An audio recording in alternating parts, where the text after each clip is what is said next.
Hello guys, welcome back to my YouTube channel. Hope you are all doing well. तो चलिए guys, शुरुआत करते हैं आज की कहानी की। ये कहानी है तारीख 26 जुलाई 2021 की और ये वाक़या है मुंबई के पास पड़ने वाले वसई शहर में बोगाई बीच का। जैसे कि आपको पता है, बीच पर बहुत सारे लोग होते हैं। बीच का माहौल काफ़ी एंटरटेनिंग होता है, काफ़ी रिलैक्सिंग होता है। बहुत सारे लोग वहाँ पर एंजॉय कर रहे होते हैं, अपना दिन रिलैक्स कर रहे होते हैं, अच्छे से अपना दिन गुजार रहे होते हैं। कुछ लोग फैमिलीज़ के साथ पिकनिक पर होते हैं, तो बड़ा अच्छा माहौल था। उसी माहौल के चलते समुद्र की लहरों के साथ एक काले रंग का बैग सूटकेस समुद्र के तट पर बहकर आता है। जब लोगों की नज़र उस सूटकेस पर पड़ती है तो उनके दिमाग में तरह तरह के सवाल आने लगते हैं। उन्हीं लोगों में से एक व्यक्ति पुलिस को इन्फॉर्म कर देता है और पुलिस जैसे ही बीच पर पहुंचती है तो उस काले रंग के सूटकेस को देखकर पुलिस को कुछ अटपटा सा लगता है। जैसे ही बैग खोला जाता है, पुलिस का शक सच्चाई में बदल जाता है। उस बैग में एक लाश थी। जी हाँ, उस बैग में एक लाश थी और उस लाश की ये अजीब बात थी कि उस लाश का सिर कटा हुआ था, यानी उस डेड बॉडी के साथ सिर नहीं था।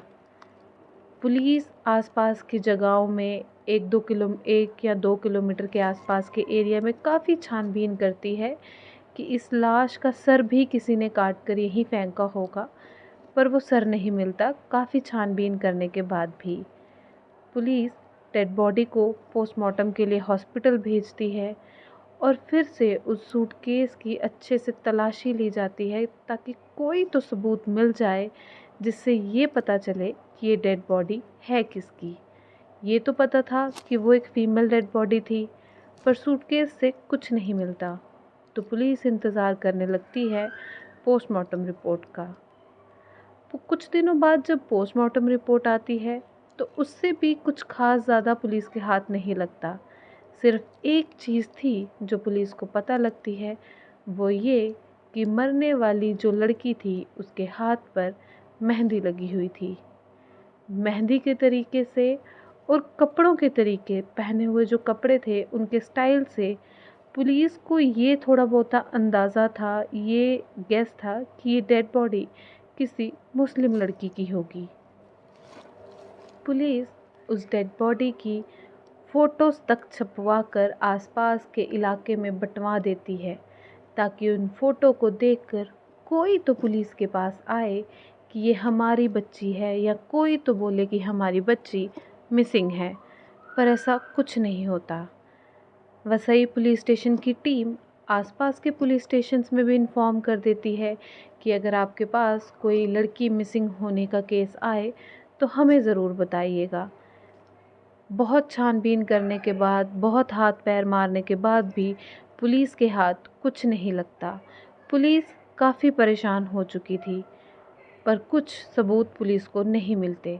देखते ही देखते, इन्वेस्टिगेशन करते ही करते इस मामले को 1 साल बीत गया, पर पुलिस के हाथ कुछ भी नहीं। खैर, मुस्लिम रीति रिवाजों के हिसाब से पुलिस उस डेड बॉडी की अंतिम क्रियाक्रम करती है। अच्छी बात ये थी कि पुलिस अपने रिकॉर्ड में उस बॉडी के डीएनए सैंपल्स, कपड़े और उस टाइम के फ़ोटोज़ क्लिक करके रख लेती है। देखते ही देखते 14 महीने निकल जाते हैं। पुलिस के हाथ कोई भी सुराग नहीं आता। फिर एक दिन अचानक से 14 महीनों बाद 29 अगस्त 2022 में एक आदमी पुलिस स्टेशन पहुंचता है और वो कहता है कि मेरी भतीजी पिछले 14 महीनों से गुमशुदा है। हमें कुछ नहीं पता चल रहा कि वो कहाँ है। और वो अपनी भतीजी का नाम सानिया बताता है और कहता है कि मैं उसका चाचा हूँ और मैं कर्नाटका के बेलगाम से आया हूँ। पुलिस बदले में उस इंसान से पूछती है कि तुम 14 महीनों तक कहाँ थे अगर तुम्हारी बच्ची 14 महीनों से लापता थे, तो तुम 14 महीने से क्या कर रहे थे? तुम 14 महीनों बाद उसकी मिसिंग रिपोर्ट लिखवाने आए हो। कहाँ गए थे, क्या कर रहे थे जो तुम्हें 14 महीनों बाद याद आई है? तो सानिया के चाचा जी बताते हैं कि सानिया अनाथ थी और वो कहते हैं कि उन्होंने ही उसे पाल पोस कर बड़ा किया था, उसकी परवरिश उन्होंने ही की थी। सानिया के चाचा जी फाइनेंशियली भी स्ट्रॉन्ग थे, स्टेबल थे। उन्होंने बताया कि 2017 में सानिया की मुंबई के नाला सुपारा में रहने वाले आसिफ शेख से शादी की गई थी। उस समय आसिफ सऊदी अरब में नौकरी कर रहा था। ये शादी एक अरेंज मैरिज थी और दोनों इस शादी से बहुत खुश थे। दोनों की रजामंदी से ही ये शादी हुई थी। 2019 में सानिया ने अपनी बेटी को जन्म दिया था, जिसका नाम उन्होंने अमायरा रखा था। बेटी आने से वो लोग और भी बहुत खुश थे। उनकी खुशियाँ बहुत बढ़ चुकी थी। पर अचानक से ही, उसके चाचा जी का ये बताना था कि अचानक से ही सानिया ने उनका फ़ोन उठाना बंद कर दिया और कुछ देर बाद तो उसका फ़ोन स्विच ऑफ ही हो गया। उन्होंने बताया कि जब 8 जुलाई 2021 को सानिया की दादी की मृत्यु हो गई, तो उन्होंने ये खबर सानिया तक पहुंचाने के लिए उसे फ़ोन किया और उसका फ़ोन उसने नहीं उठाया, उसने उनसे बात नहीं की और उसके कुछ दिनों बाद उसका फ़ोन हमेशा के लिए स्विच ऑफ ही हो गया। उसके बाद दोबारा उसका उनसे कोई कांटेक्ट नहीं हुआ। उन्होंने कहा कि उनकी कभी सानिया से कोई लड़ाई, कोई बहस कुछ नहीं हुआ था, ताकि कोई कारण होता जिसकी वजह से सानिया उनसे बात करना बंद कर देती। पर ऐसा तो कभी कुछ हुआ ही नहीं। वो एक अच्छे कॉर्डियल टर्म्स पे थे, अच्छे प्यारा उनका रिश्ता था। उन्हें वजह ही समझ में नहीं आई कि सानिया ने उनसे बात करना क्यों बंद कर दी। और उन्होंने बताया कि उनकी आसिफ से कभी भी बात नहीं हुई और ना ही खुद कभी आसिफ ने फ़ोन लगाकर उनसे बात करना चाहा। और जब वो आसिफ से फ़ोन करके सानिया के बारे में पूछते थे, तो हमेशा उस नंबर से ये कह दिया जाता था कि आप रॉन्ग नंबर पे कॉल कर रहे हैं। और लॉकडाउन होने की वजह से सानिया के चाचा जी उसे देखने उसके घर भी नहीं जा सके। पूरी बात सुनने के बाद पुलिस सानिया के ससुराल का एड्रेस मांगती है उसके चाचा जी से और वहां जाकर देखने का फ़ैसला लेती है। पर इसके बाद सानिया के चाचा और भी हैरान कर देने वाली एक बात पुलिस को बताते हैं। वो कहते हैं कि पुलिस स्टेशन आने से पहले वो सानिया के घर ही गए थे। सानिया नाला सुपारा में पढ़ने वाली रश्मि रेजिडेंसी अपार्टमेंट में उसका घर था, उसके ससुराल थे और उसकी ससुराल एक जॉइंट फैमिली थी। वो सारा परिवार एक साथ रहते थे। वो उसके चाचा पहले भी वहाँ आया जाया करते थे, तो उन्हें एड्रेस का, घर का तो पता था। पर इस बार जब वो वहाँ गए तो उन्हें सानिया के ससुराल का वहाँ कोई भी नहीं मिला। और जब उन्होंने आसपास के लोगों से पूछा तो लोगों ने बताया कि वो लोग तो ये घर बेचकर कब का यहाँ से जा चुके हैं। तानिया के चाचा जावेद बहुत परेशान हो जाते हैं। पहले तो उनकी बेटी के बारे में कुछ नहीं पता चल रहा, अब उसके ससुराल वाले भी वो घर छोड़कर कहीं और चले गए हैं, अब उनके बारे में भी कुछ पता नहीं चल रहा। वो बहुत परेशान हो चुके थे, उन्हें कुछ नहीं समझ आ रहा था वो क्या करें। वो थोड़े उम्र में बुज़ुर्ग हो चुके थे, उम्र उनकी ज़्यादा हो चुकी थी, तो वो अपने साथ अपने कुछ रिलेटिव्स लेकर आए थे, क्योंकि उस उम्र में वो कर्नाटका से अकेले नहीं आ जा सकते थे।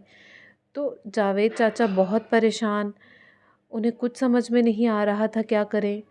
तो वो कुछ पुराने ख़यालात के आदमी थे, जैसे पुराने जो बुज़ुर्ग होते हैं, थोड़े पुराने ख़यालात थे उनके। तो वो फ़ोन में नंबर सेव करने के बजाय अपने पास एक छोटी सी डायरी रखते थे और उसमें सभी नंबर्स लिख के रखा करते थे।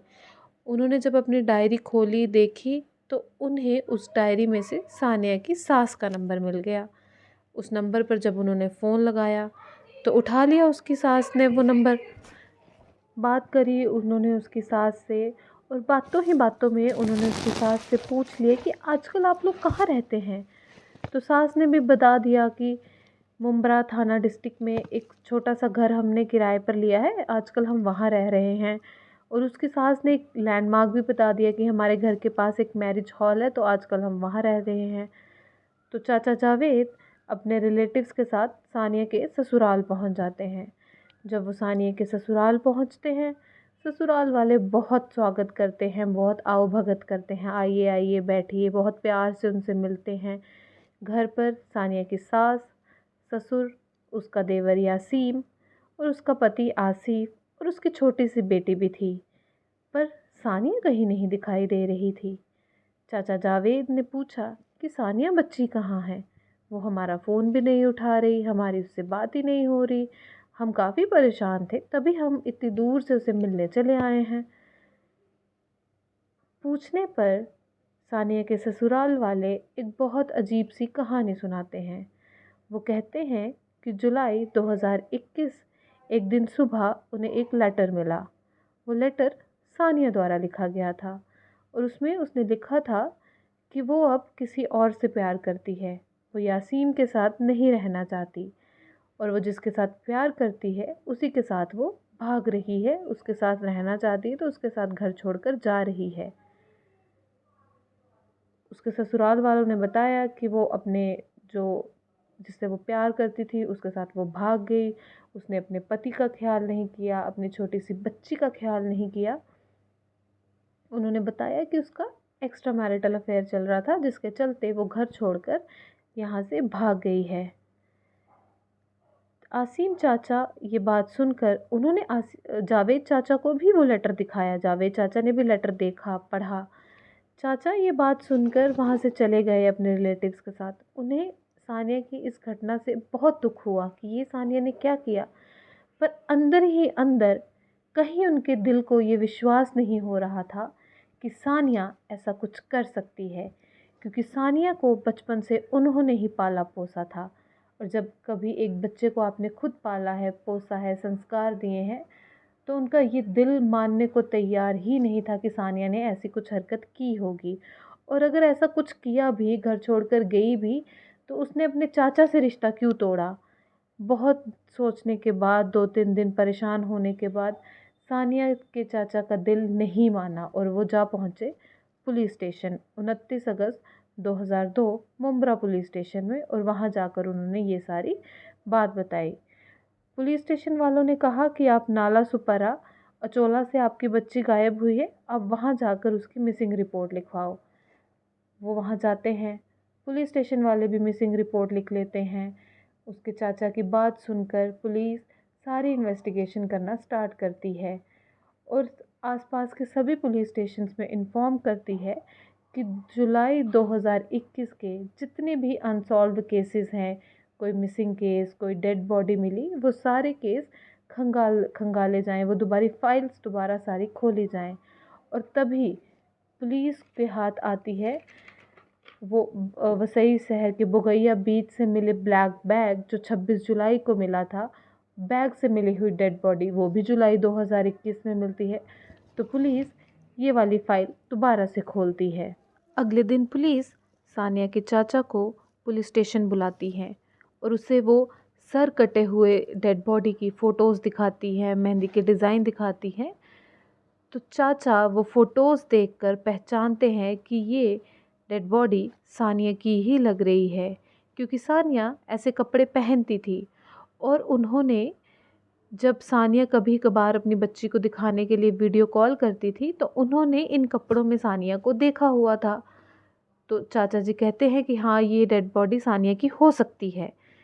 अब ये बात पे पुलिस सानिया के ससुराल वालों को पुलिस स्टेशन बुलाती है, पर ससुराल वाले इसी बात पर अड़े रहते हैं कि सानिया किसी लड़के के साथ भाग गई है घर से, किसी और के साथ भागकर चली गई है।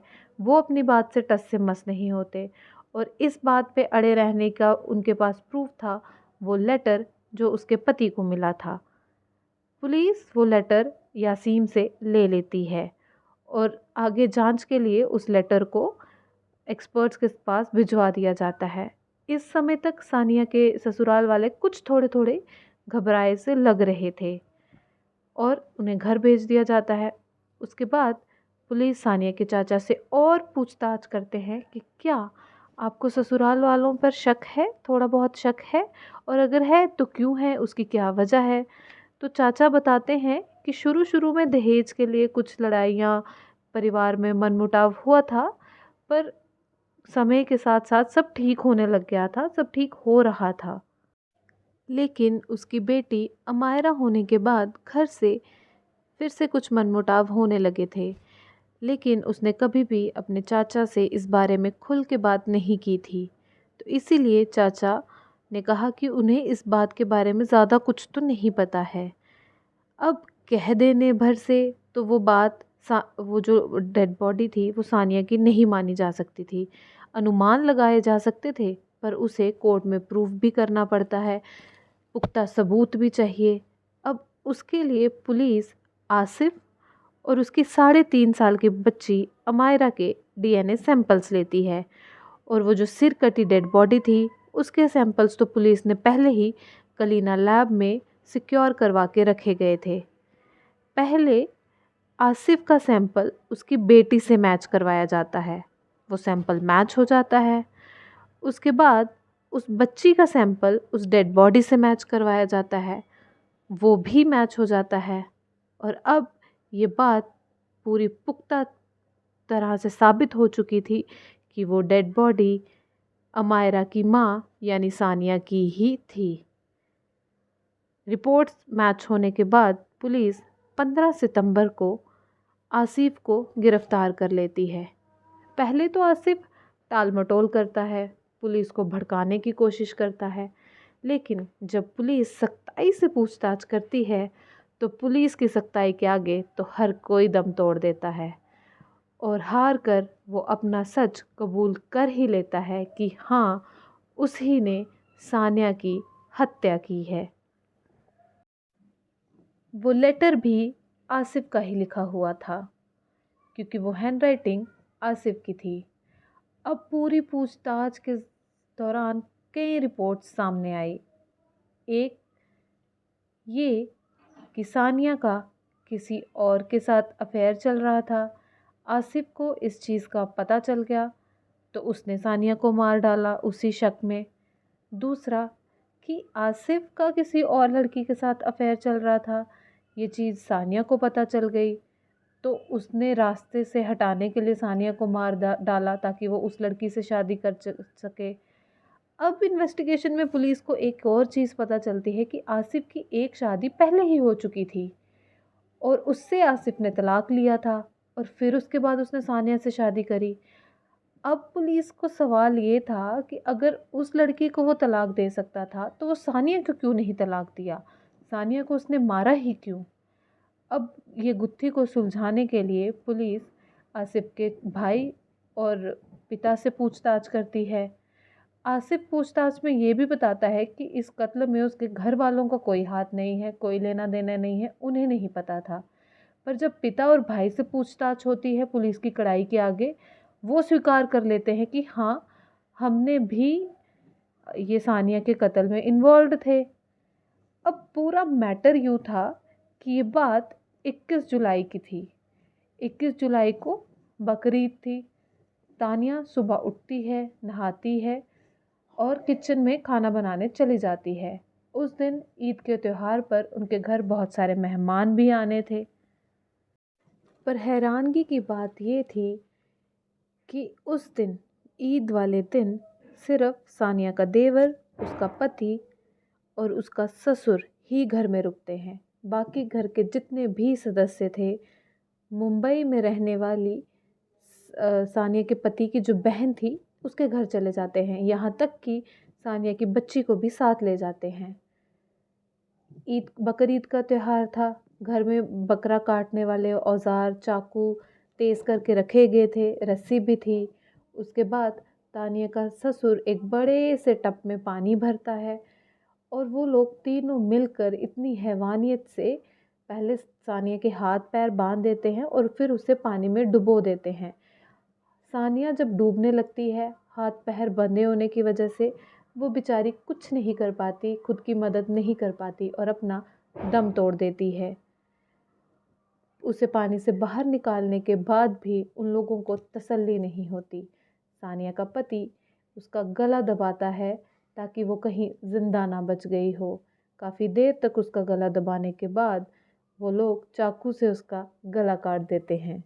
पहले आसिफ खुद सानिया का गला काटने लगता है, पर खून को देखकर उसकी हालत ख़राब होने लगती है। तो उसके बाद सानिया का ससुर उसका गला काट देता है। वो लोग ये एश्योर करने के लिए कि कोई भी सानिया का जो सर है अगर वो मिल भी जाए, उसे पहचान ना सके, वो पहले ट्रिमर से उसके सारे बाल काट देते हैं। उसके होंठों के पास एक तिल था, चाकू के साथ वो जगह पे भी कट्स लगा देते हैं, ख़राब कर देते हैं, ताकि अगर ये सिर मिल भी जाए तो कोई कभी पहचान ही ना सके। और जो बॉडी है उसे तो बिना सर के कोई कभी पहचान सकता ही नहीं। तो पहले सानिया का पति और देवर बाइक पर जाके एक ब्लैक कलर के पॉलीथीन में वो सर डालकर बाइक पे जाकर वो सर को समुद्र में फेंक देते हैं ताकि समुद्र इसे कहीं दूर ले जाए।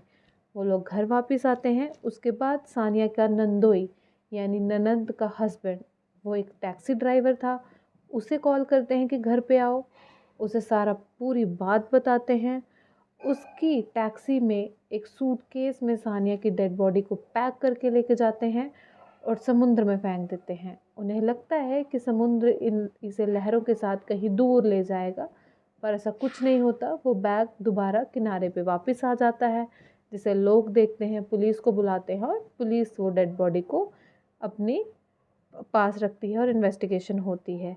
हालांकि तब कुछ नहीं मिलता। उसके बाद चाचा जी मुंबई आते हैं और पूरा मामला खुल जाता है। अब वजह क्या थी इतनी बड़ी हैवानियत की? पूरे परिवार ने मिलकर सानिया को क्यों मारा? मारने के बाद सारा परिवार जो बहन के घर था वो भी घर आता है, अच्छे पकवान बनाते हैं, पूरी अच्छे से ईद सेलिब्रेट करते हैं। रिलेटिव्स जो आते हैं गेस्ट पर, खाते हैं, पीते हैं, एंजॉय करते हैं। ऐसा था ही नहीं कि उन्होंने इतना बड़ा कुछ किया है, किसी को मारा है। उन्हें कोई ऐसी फीलिंग नहीं थी कि उनके घर में आज ऐसा कुछ हुआ है। सब एंजॉय कर रहे थे ईद में बेचारी सानिया को मार कर। अब सवाल कि ऐसा हुआ क्यों? जब 2017 में उन लोगों की शादी हुई, 2019 में बेटी हुई, उससे पहले ही आसिफ की बहन की शादी हो चुकी थी और उनके यहाँ कोई बच्चा नहीं हो रहा था। तो उसकी बहन का ये कहना था कि ये जो बच्चा सानिया के यहाँ होगा इसे मैं रखूँगी। ये बात जब सानिया तक पहुँचती है, वो इस चीज़ से इनकार कर देती है कि मैं अपना बच्चा किसी को नहीं दूँगी। आसिफ इस चीज़ में रज़ामंद था अपनी बहन को बच्चा देने के लिए। वो बहन की बातें मान जाता है और चला जाता है सऊदी अरब, जैसे उसकी नौकरी थी वहाँ पर सानिया अकेली पूरे परिवार से लड़ती रहती है कि वो अपना बच्चा नहीं देगी। और अगर उसकी बहन को बच्चा गोद ही लेना है तो वो किसी अनाथ आश्रम से ले ले, किसी अनाथ का भला हो जाएगा, उसे माँ बाप मिल जाएंगे, पर मैं अपनी बच्ची नहीं दूंगी। अमायरा का जन्म होता है पर वो अपनी बच्ची देने से इनकार कर देती है। वो पूरे परिवार के सामने डटी रहती है कि वो अपनी बच्ची नहीं देगी। इसी दौरान सानिया के ससुर ने उससे मारपीट की। सानिया पुलिस स्टेशन जाकर कंप्लेन भी दर्ज करवाती है, लेकिन रिश्तेदारों के समझाने पर वो कंप्लेन वापस ले लेती है। उसका पति कोरोना महामारी के चलते सऊदी अरब में ही फंस जाता है। जब 2021 में वो किसी तरह भारत वापस आता है तो उसकी भी यही ज़िद थी कि अमायरा को उसकी बुआ को दे दिया जाए। सारा परिवार एक तरफ और सानिया अपनी बच्ची के लिए लड़ाई करती हुई एक तरफ। यहाँ तक कि उन्होंने उसके परिवार वालों से भी उसे बात करने को मना कर दिया था। यही वजह थी कि 8 जुलाई से सानिया अपने घर वालों का फ़ोन नहीं उठा रही थी और उसके बाद 21 जुलाई को उसको बहुत ही बेरहमी से मार दिया जाता है और उसके बाद तो उसका फ़ोन स्विच ऑफ ही हो गया। फ़िलहाल की बात करें तो सानिया का पति, ससुर, देवर और उसका नंदोई, ये चारों जेल में बंद हैं और इन पर मुकदमा जारी है। तो ये थी पूरी कहानी सानिया की, किस तरह से उसके खुद के परिवार ने उसे मार डाला और वो भी इतनी बेरहमी से। इस केस को सुलझाने में वसई पुलिस का बहुत इम्पोर्टेंट रोल था। इनफैक्ट उस पुलिस ने बहुत ही सूझबूझ से उस डीएनए सैंपल को संभाल के रखा था। अगर उस समय ये पुलिस ने वो डीएनए सैंपल ना संभाला होता तो ये ब्लाइंड मर्डर केस की गुत्थी कभी भी ना सुलझ पाती। तो चलिए जी, ये थी पूरी कहानी सानिया शेख की। और अगर आपको हमारी वीडियोस अच्छी लगती हों तो हमारे वीडियोस को लाइक करें, अपनी फैमिली फ्रेंड्स के साथ शेयर भी करें और हमारे चैनल को प्लीज़ सब्सक्राइब भी ज़रूर करें। कल फिर मिलेंगे एक नई कहानी के साथ। Thank you very much guys.